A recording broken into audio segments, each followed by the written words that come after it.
കേരളത്തിലൊരു തെരഞ്ഞെടുപ്പ് narrative LDF ഒരുക്കുന്നത് എങ്ങനെയാണെന്ന് വെച്ചാൽ 2019 ലോക്സഭാ തെരഞ്ഞെടുപ്പിൽ BJP വരുന്നേ BJP വരുന്നേ എന്നായിരുന്നു LDF വളരെ വ്യാപകമായി പ്രചരിപ്പിച്ചുകൊണ്ടിരുന്നത്.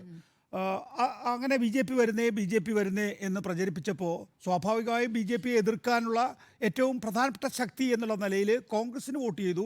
രാഹുൽ ഗാന്ധി ഇവിടെ പ്രധാനമന്ത്രി സ്ഥാനാർത്ഥിയായി നിൽക്കുന്നുണ്ടായിരുന്നു.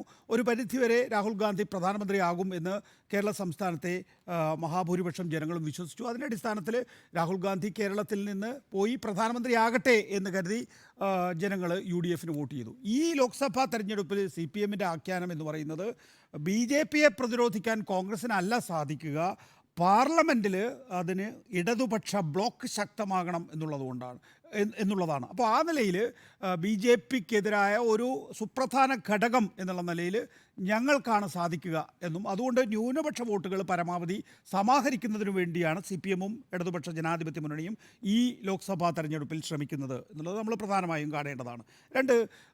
നോക്കൂ, ഈ കഴിഞ്ഞ ദിവസങ്ങളിലൊക്കെ തന്നെയും വലിയ നിലയിൽ കോൺഗ്രസ് നേതാക്കൾ BJPയിലേക്ക് പോകുമെന്നുള്ള പ്രചരണം നടന്നു. വലിയ നേതാക്കളൊന്നും പോയിട്ടില്ല. കഴിഞ്ഞ ദിവസം നമ്മളിവിടെ വിശദമായി ചർച്ച ചെയ്തിട്ടുള്ളതാണ്. സ്മൃതി ഇവിടെ ഉണ്ടായിരുന്നില്ല. നേരത്തെ ഈ ശ്രീധരൻ അടക്കമുള്ള ജേക്കബ് തോമസ് അടക്കമുള്ള വലിയ ടെക്നോക്രാറ്റുകളും ബ്യൂറോക്രാറ്റുകളും ഒക്കെ തന്നെയും BJPയിൽ പോയതിൻ്റെ അത്രയൊന്നും വലിയ നേതാക്കന്മാരൊന്നും ഇത്തവണ പോയിട്ടില്ല. പത്മജ വേണുഗോപാൽ എന്ന് പറയുന്നത് ഒരു പേരാണ്, അല്ലേ? K കരുണാകരൻ്റെ മകൾ എന്നുള്ള പേര്. പിന്നെ ഒരു VD സതീശനെ കിട്ടാത്തതുകൊണ്ടാണോ മറ്റൊരു തമ്പാനൂർ സതീശനെ പിടിച്ചിരിക്കുന്നത് എന്നറിയില്ല.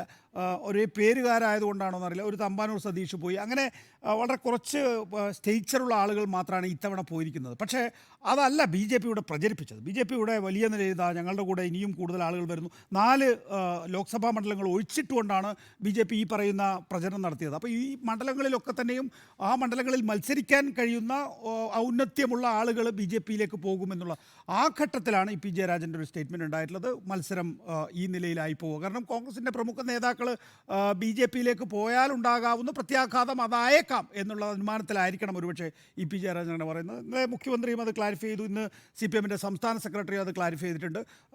UDFും LDFും തന്നെയാണ് മത്സരം.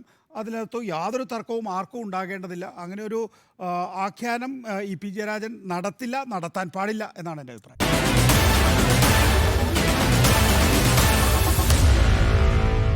Meet the editors.